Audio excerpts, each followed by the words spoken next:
Arise awake, అందరూ కూడా ఉదయించండి, మేల్కొనండి అని చెప్పి ఈ జాగృతం చేస్తున్నటువంటి యువత, మరో వివేకానంద అనేటువంటి భావన ఈ సమాజంలో ఈరోజు కనపడతా ఉంది.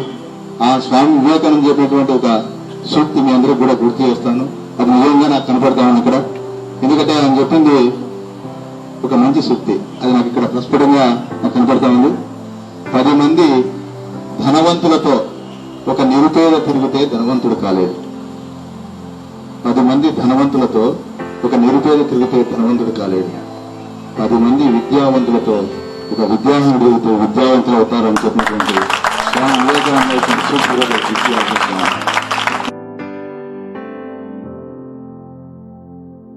ఈ వేదికపైకి వచ్చి చాలా మంది స్టేజ్ ఫియర్ అన్నారు. మీరందరూ స్టేజ్ ఫియర్ కాదు, స్టేజ్ మిమ్మల్ని ఫియర్ అవుతా ఉంది అని చెప్పి మీరు చాలా చక్కగా మాట్లాడుతూ ఉన్నారు. నాకు కూడా భయం వేస్తాను, ఇంత పాటు నేను మాట్లాడగలుగుతానా అని చెప్పేసి. నేను కూడా ఏమనిపిస్తానంటే భవిష్యత్తులో నేను కూడా అరైజ్ అరైజ్లో చేరితే బాగుంటున్నాను, ఇంకా బాగా మాట్లాడుతున్నాను. ఇటువంటి విధంగా మంచి కార్యక్రమాల్ని నిర్వహిస్తూ మిమ్మల్ని అందరినీ కూడా ప్రోత్సహిస్తూ మిమ్మల్ని అందరినీ కూడా మంచి వక్తలుగా ఈరోజు యువత అంతా కూడా ఫేస్బుక్ లో లైకుల కోసం ప్రయత్నిస్తుంది, కానీ ఇక్కడ ఉన్నటువంటి యువత మైక్ కోసం ప్రయత్నిస్తుంది.